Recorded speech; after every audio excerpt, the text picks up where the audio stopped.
Brazil has created a mirage with racial democracy, an idea where there's perpetual peace among blacks and whites. Scholar Abdias Nascimento was the first voice protesting racism. His essay, The Myth of Racial Democracy, refutes this myth and asserts that they created a fabric of slogans about equality and racial democracy that has served to assuage the bad national conscience.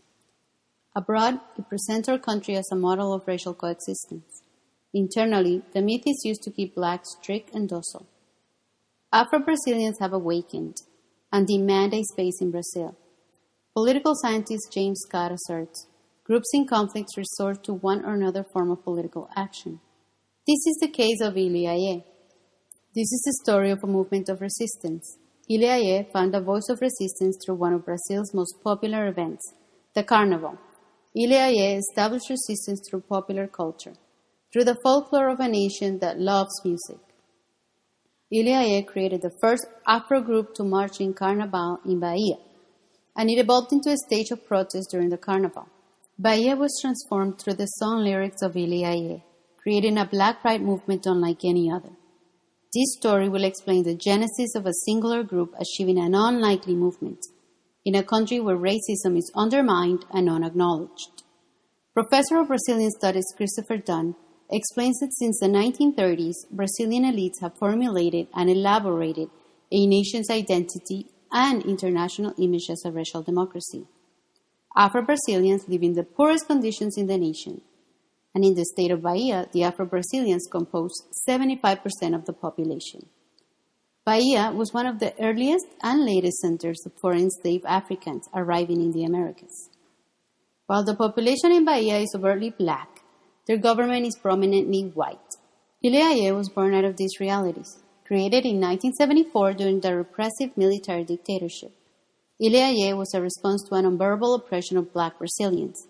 A movement of resistance was born to negate the idea of racial democracy. The world and Afro-Brazilians had to be educated about the reality of Brazil's racism, a furtive racism that Aiye was willing to denounce.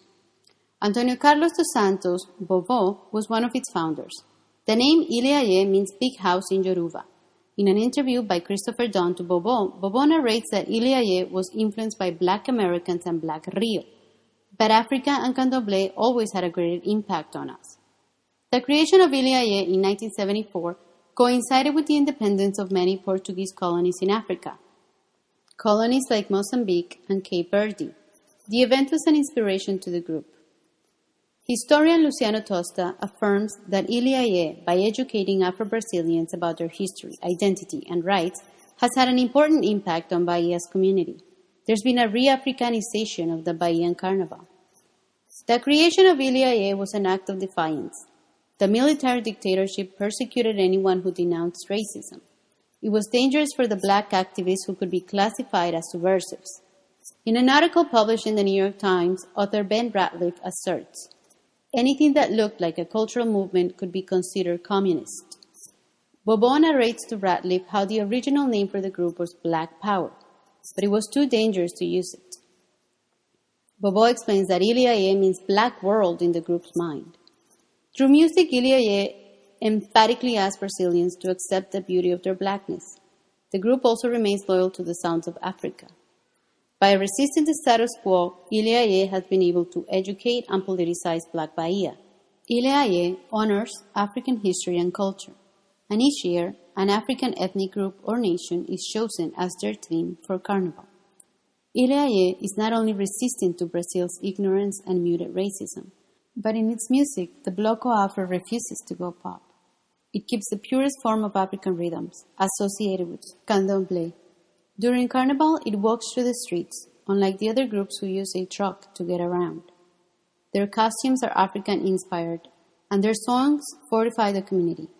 The group has created controversy with the rule of no white or light-skinned blacks allowed.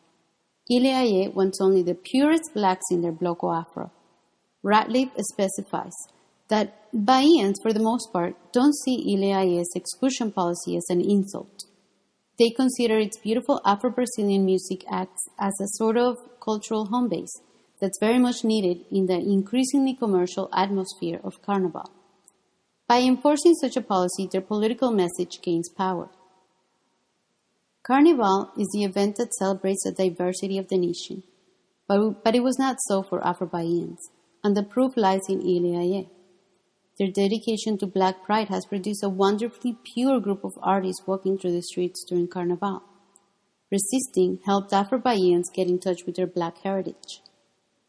As I conclude, I leave the audience with a question. Is it right for Aiye to exclude non-Blacks from their bloco?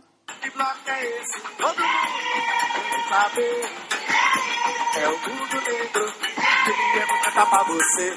Como é que é? Olha que bloco é esse? Eu quero saber. É o mundo negro, queríamos cantar pra você. Somos crioulo doido, somos bem legal. Temos cabelo duro, somos bem legal.